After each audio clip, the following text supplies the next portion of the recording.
Colline, je vais te passer la parole. Donc, je pense que tout ce qui a déjà été dit résonne pas mal avec l'information que nous, on a pu récolter.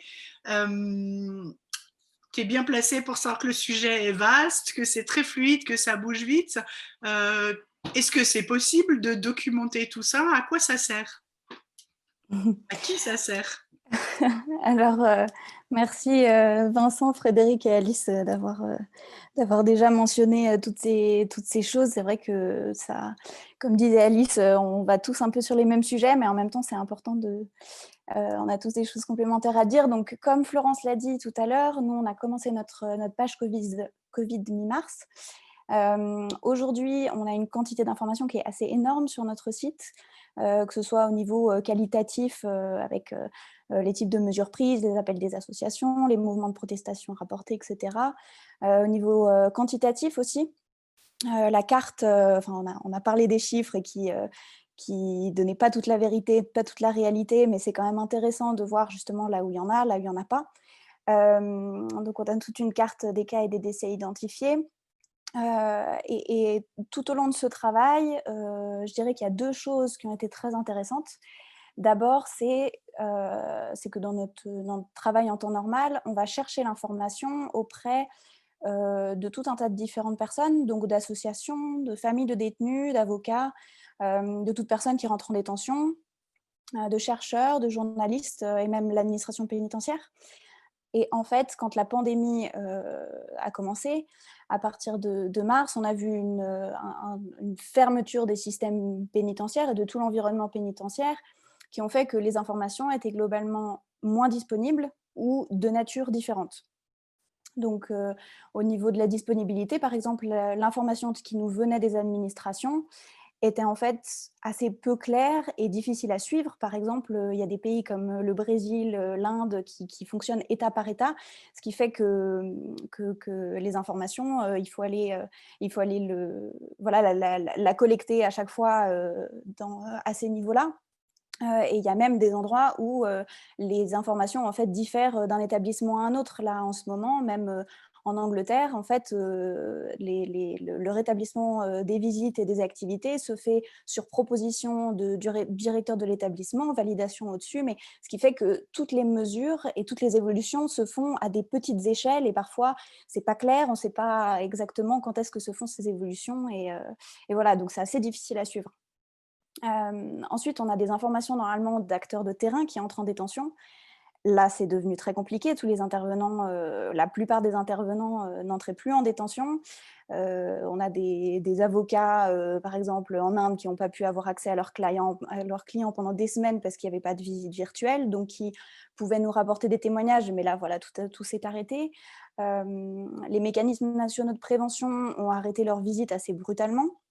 Et les MNP, pour le coup, nous apportent de l'information qui est très détaillée et qui est très importante pour mettre sur notre site et pour informer sur ce qui se passe à l'intérieur. Et donc petit à petit, il y a des MNP qui reprennent leurs activités, mais on voit que, par exemple, je vais reparler de l'Angleterre, le MNP britannique a gardé un certain nombre de courtes visites qu'ils ont pu faire pendant la pandémie, enfin, pendant les premiers mois de la pandémie. Et ce qui était intéressant, c'est qu'on voit que c'est extrêmement nécessaire et qu'ils ont noté dans un certain nombre d'établissements une détresse psychologique vraiment généralisée, en fait, où ils interrogeaient des détenus et 70% des détenus leur disaient qu'ils étaient dans une détresse psychologique absolument terrifiante. Ils voient au bout de certains mois des détenus placés à l'isolement pour des préventions du Covid qui n'avaient pas accès ni à des toilettes, ni à de l'eau courante, ni à un bouton d'appel pour prévenir des surveillants pendant 2 semaines. C'est des choses qui sortent peu puisque les MNP ne vont plus en détention. Donc petit à petit, on voit que ça reprend et on voit que c'est vraiment nécessaire et ça va être important de voir les rapports qui vont sortir bientôt à des endroits où on avait peu d'informations comme le MNP de l'Argentine, en Argentine, au Brésil, en Afrique du Sud sont en train de reprendre leur visite, donc ça va être intéressant. Et après, on a aussi des informations de nature différente qui nous sont arrivées. Donc, par exemple, on a eu beaucoup de difficultés à avoir des contacts avec des intervenants qui, d'habitude, nous transmettent des témoignages. Par contre, on a eu pas mal d'informations de détenus qui nous ont contactés directement, qui nous demandaient d'informer directement sur ce qui se passait dans leur prison, parce que c'était la seule source d'information. Donc, on a eu des personnes, beaucoup en Amérique latine, Colombie, Argentine, Guatemala et plein d'autres pays, qui nous ont contactés directement en disant l'information qui passe par les administrations ne décrit pas la réalité de ce qui se passe. On n'a pas d'autres moyens puisqu'il n'y a plus de visiteurs et il n'y a plus de personnes pour transmettre notre parole. Donc voilà, donc ils sont tournés vers nous. Et on a aussi vu beaucoup de groupements de prisonniers et de groupements de familles de détenus, donc qui se sont rassemblés, il en existe toujours, mais qui se sont rassemblés assez spontanément et qui ont communiqué un peu plus que d'habitude. Et je pense à des pays comme en Colombie, aux Émirats arabes unis ou récemment au Liban, on a eu beaucoup de communication de familles, de groupements de familles, qui ont tenté de faire entendre leur voix plus que d'ordinaire, parce que à cause vraiment du manque d'information qui est encore plus alarmant que d'habitude, et du vrai enjeu de vérification et entre les données qui étaient envoyées, qui étaient transmises par l'administration et d'autres qui ne venaient plus de l'intérieur. Par exemple, au Brésil, il y a eu des gros mouvements pour contester les chiffres donnés par l'administration et offrir une sorte d'alternative pour donner une autre réalité.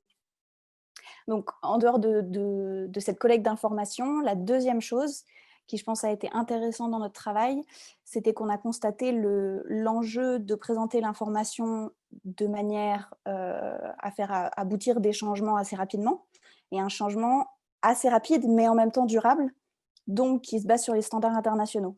C'est ce qu'a dit Frédéric, c'est ce qu'a dit Vincent aussi, et Alice en a parlé, c'est qu'en fait, c'est des problèmes qui existaient déjà, et qu'en fait, les standards internationaux sont des outils extrêmement intéressants, et il faut commencer par là. Donc, on a organisé notre information sur notre page Covid par thématique, comme le reste de l'information qui est sur notre site, pour se référer aux standards internationaux et les rendre comparables, permettre l'analyse. Donc, c'est des standards qui sont communément admis. On sait que c'est des outils très intéressants pour penser la prison de manière générale, mais aussi dans les contextes de crise. Donc, je vais donner quelques exemples, mais je pense qu'on en a parlé juste avant. Mais par exemple, nous, on a vu que la surpopulation, évidemment, on le sait, c'est quelque chose de crucial. Et aujourd'hui, on voit que même dans des contextes de crise, agir sur la surpopulation, c'est directement lié à endiguer la pandémie. À la fin du printemps, on voit que les taux de contamination les plus élevés étaient enregistrés en République dominicaine, notamment la prison de la Victoria, où on a noté plus de 700 personnes contaminées. Mais en fait, le taux de surpopulation était de 600%, et c'est ce qui a favorisé autant de contamination. On a parlé tout à l'heure rapidement des colis des familles et de la possibilité de bien se nourrir ou d'avoir des médicaments en dehors, sans dépendre des colis des familles.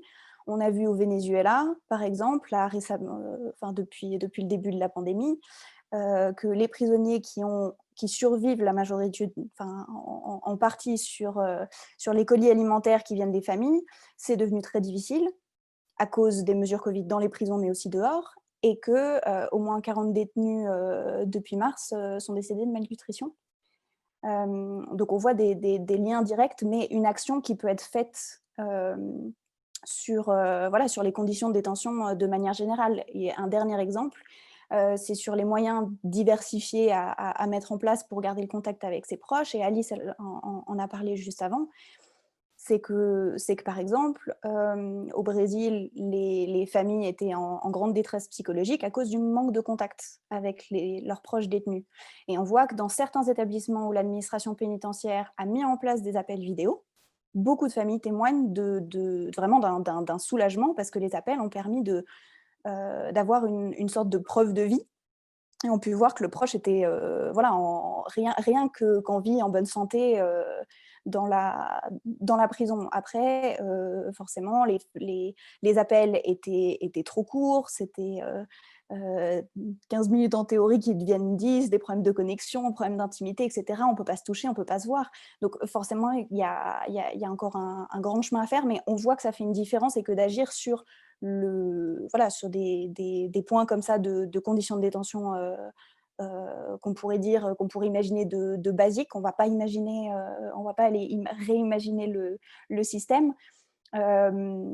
Ou réimaginer des standards, mais rien qu'avec ces standards, en fait, ça fait une différence.